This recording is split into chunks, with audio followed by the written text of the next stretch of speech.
Bonjour Bruno Gollnisch. Bonjour. Alors le Front National est-il en voie de rediabolisation? C'est spectaculaire, ça commence bien. Manquait plus que ça. Ouais, alors le Front National qui n'a conquis, on le sait, malgré son score record, aucune région. Marine Le Pen vous convoque pour un séminaire, 3 jours, tout le week-end. Vous y allez, Bruno Gollnisch? Oui, bien sûr, c'est une excellente idée. Je pense qu'il est utile de faire le point après une élection et avant une autre. Alors c'est vrai, nous n'avons conquis aucune région. Je fais observer quand même que nous avons obtenu, certes de façon indirecte, la disparition complète des élus socialistes, des élus communistes, des élus écologistes dans les 2 régions de référence qu'ils gouvernaient, je serais tenté de dire pour le Nord, Pas-de-Calais depuis un siècle et pour la région PACA depuis 17 ans. On a les victoires Voilà. que l'on peut.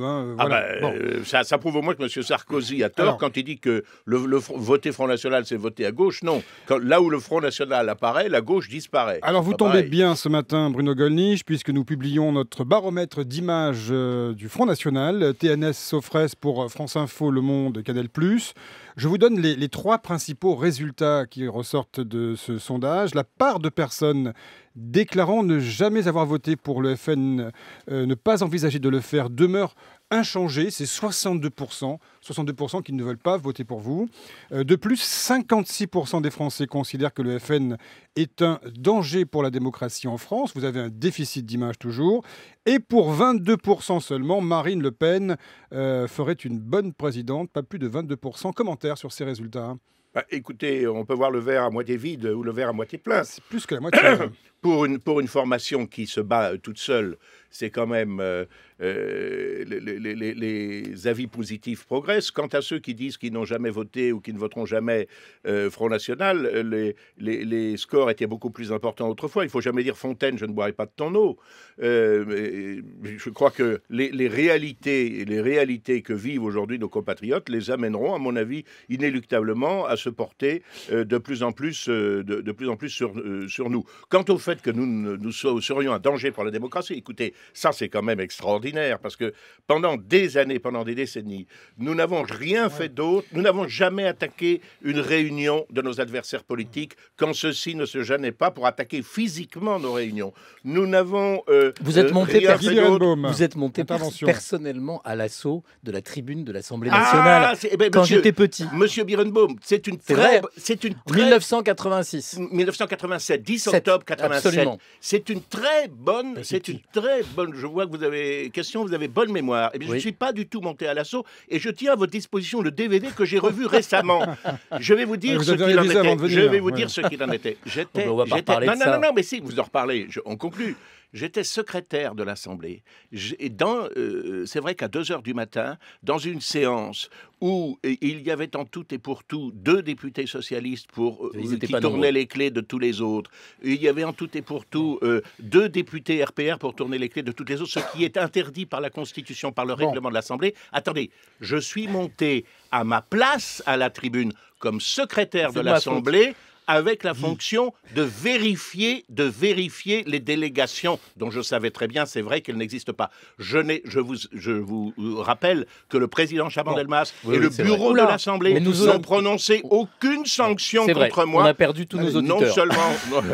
Ils sont tous partis. Non, parce que notre protestation contre l'absentéisme à l'Assemblée nationale a eu pour résultat qu'ils ont dû modifier leur comportement. Alors nous refermons cette petite page d'histoire parlementaire de la Ve République. Le plafond de verre, Bruno Gollnisch, on a l'impression qu'aujourd'hui le FN ne dépasse pas ces 30% qui sont quand même un seuil nécessaire pour se retrouver au-delà, bien sûr, au 2e tour. Monsieur Guilly, je connais beaucoup de formations politiques qui seraient ravis de faire 30%. Vous croyez que M. Bayrou ne serait pas content, M. Mélenchon et quelques autres, M. Morin ne serait pas très content de faire 30%, même M. Sarkozy, vous croyez qu'il va faire 30%, Mais justement, Sarkozy aucun parti politique ne fait plus sans alliance. Donc, où sont vos alliances? Le problème, c'est le réservoir au 2e tour. Le problème, c'est que pour se marier, il faut être 2. Bon, alors, nous verrons. Le 2e tour. Jusqu'à présent, on a été dans des cas de figure, que ce soit en 2002, à l'élection présidentielle, ou récemment au régional, où Marine Le Pen était, ou Jean-Marie Le Pen en l'occurrence, enfin le Front National, était opposé à un candidat de la fausse droite pour lequel La fausse droite, oui. Enfin, bon, pour lesquels les électeurs de gauche, enfin conservateurs ou libéraux, mais ce sont des conservateurs qui n'ont rien conservé, des libéraux qui n'ont rien libéré. Alors, je ne sais pas comment il faut les appeler. Bon, je vous signale qu'ils considéraient dans ma jeunesse cette épithète comme absolument infamante. Bon, mais enfin bref, disons le RPR, aujourd'hui les Républicains, si vous voulez, qui... et pour lesquels la gauche se votait, ou en faveur desquels elle se retirait. Je pense que si Marine Le Pen est confrontée, par exemple, à un candidat tel que François Hollande, au deuxième tour de l'élection, je pense qu'il est possible qu'une partie des électeurs républicains se reportent sur sa candidature. Cette droite-là vous juge toujours infréquentable. Regardez ce qu'a dit Nicolas Sarkozy hier soir dans Des paroles et des actes sur France 2. Je vais aller vous chercher. Il veut récupérer vos électeurs comme ce fut le cas pour 2007. Ça, c'est sûr. Quand la grande surface est concurrencée avec succès par une petite boutique qui lui pique toute sa clientèle, évidemment, elle voudrait bien aller les rechercher. Le problème, c'est est-ce que M. Sarkozy est crédible? Moi, j'ai lu son interview. Je n'ai pas encore lu son livre. J'ai lu son interview dans Les Échos. J'ai regardé une partie de l'émission hier soir en rentrant de Strasbourg. Mais il promet de faire toutes sortes de choses. Mais il a eu 5 ans pour le faire, sans compter les moments où il était ministre de l'économie, où il était ministre de l'Intérieur. Est-il encore crédible? Je ne crois pas. Bruno Gollnisch, Guy, juste des questions très concrètes. Marine Le Pen a trouvé un nouveau slogan, la France apaisée. Oui. C'est-à-dire que vous avez un problème d'image, vous voulez corriger l'image du parti, c'est bien qu'il y a un souci quand même derrière. Non, je crois que c'est la France qui a un problème. Elle a beaucoup de problèmes d'ailleurs, et c'est vrai que notre société, tout le monde le dit, elle le constate, est en voie d'éclatement, de délitement.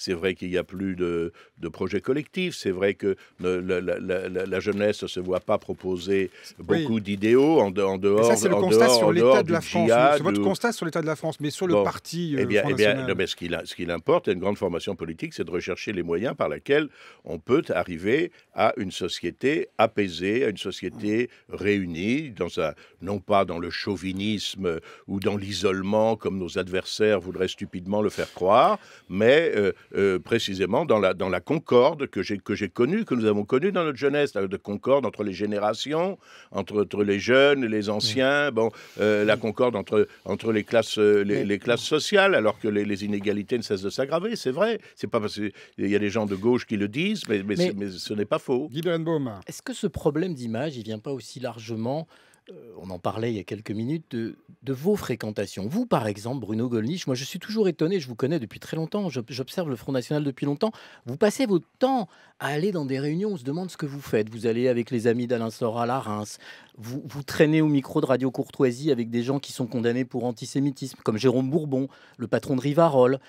Pourquoi je n'ai pas, pourquoi, pardon, je finis la question, pourquoi si vous voulez dédiaboliser le parti, pourquoi vous êtes avec ces gens qui sont infréquentables, disons les choses comme elles sont, parce qu'ils sont condamnés par la justice? Oh, écoutez, alors les condamnations par la justice, vous savez, dans l'histoire politique française, Attendez, je vais vous répondre, monsieur Berenbaum. Quand ce sont des condamnations pour délit d'opinion, il y en a qu'on porte comme des décorations. Hein. Vous porteriez comme décoration une condamnation pour avoir écrit un papier sur des attaques contre Marine Le Pen? Attendez, mais monsieur Jérôme Bourbon, je n'ai pas... était à une émission avec monsieur Bourbon. Le 6 janvier, sur Radio Courtoisie, avec Henri Delesquerne et Jérôme Bourbon. Là, d'ailleurs, c'est sur votre blog. J'ai écouté l'émission en entier. Vous y êtes. Mais c'est pas grave. Mais non, je ne suis pas. Je crois que vous vous trompez. Je crois qu'il y a une deuxième partie ou une première partie de l'émission avec monsieur Bourbon et une autre avec moi. Mais peu importe. Alors, sur les fréquentations. Mais en tout état de cause, monsieur. En tout état de cause, monsieur Berenbaum, moi je vais vous dire, je parle là où on m'invite. Si monsieur, j'ai été prof de fac. J'ai dû m'exprimer devant à peu près 10 000 étudiants de toutes couleurs politiques, de toutes origines, de toute religion ou absence de religion, de toutes opinions politiques. Bon, aucun ne s'est jamais plaint de mon impartialité. Bon, je me suis exprimé devant des jeunes gens qui partageaient certainement pas mes idées, mais auxquels j'ai appris un certain nombre de choses.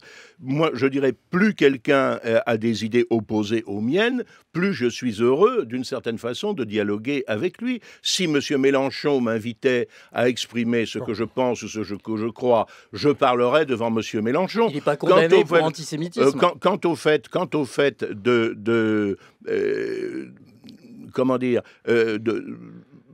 de ne pas fréquenter des gens qui ont été condamnés. Mais si c'est ça, mais je ne serrerai jamais la main à quelqu'un de l'UMP ou du Parti Socialiste. Vous savez bien qu'on ne parle pas de la même chose, monsieur Gollnisch. Vous êtes trop intelligent pour me répondre comme ça. Non, mais vous êtes particulièrement préoccupé des condamnations pour antisémitisme. Racisme, antisémitisme, oui, ça existe. Oui, on parle de votre image. Jean-François Aquili vous questionne sur l'image du parti, la diabolisation. Il y a un plafond de verre, c'est une question. Je vous pose une question. Je suis assez bien placé pour savoir, avoir moi-même été poursuivi et totalement innocenté. Vous n'avez pas été condamné.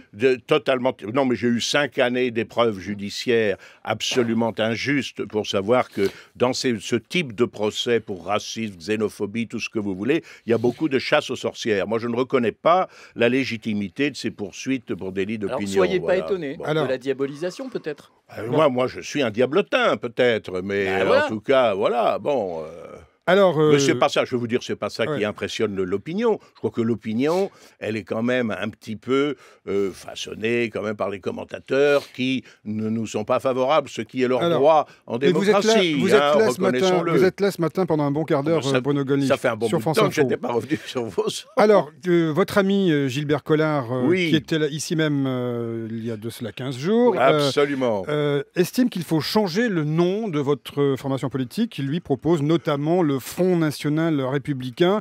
Est-ce que vous allez non seulement changer de slogan, la France apaisée, mais en plus de patronyme? Le slogan, c'est tout à fait naturel. Et le nom? qu'on ait différents slogans. En ce qui concerne le nom, je n'y suis pas favorable. Alors, je ne sais pas, Gilbert Collard, qui est un type absolument charmant et très intelligent, je ne sais pas, il pense... Est-ce que c'est parce qu'il a, je sais pas, il a eu des accointances dans le passé avec des monarchistes ou autres? Moi, je ne trouve pas le besoin de rajouter républicain pour me dire. Alors, je dois dire très sincèrement, d'ailleurs, quand on me parle de la courtoisie républicaine ou des valeurs républicaines ou de ceci, et que je vois des gens qui s'annexent la République, personnellement, ça me fait fuir. Alors que je crois ne pas être moins républicain que tous ces gens-là. Mais quand je vois l'usage que l'on fait du mot, qu'un certain nombre, excusez-moi, parfois de crapules font du mot République, donc je ne suis pas d'accord sur ce point-là avec Gilbert Collard. Il nous reste une poignée de secondes. Mais fraternellement. Est-ce qu'il y a deux Fronts National? Dernière question, quelques secondes rapidement. Est-ce qu'il y a deux FN, celui de Jean-Marie Le Pen d'un côté et celui de Florian Philippot de l'autre? Voilà, il y a deux obédiences, deux FN qui s'affrontent. Vraiment rapidement. Il y a certainement le parcours et les idées, les origines politiques de Florian Philippot sont pas celles de Jean-Marie Le Pen, ça c'est clair. Ça a été l'occasion d'un conflit que j'ai beaucoup déploré et personnellement je suis de ceux qui souhaitent une réconciliation et qui y travaillent.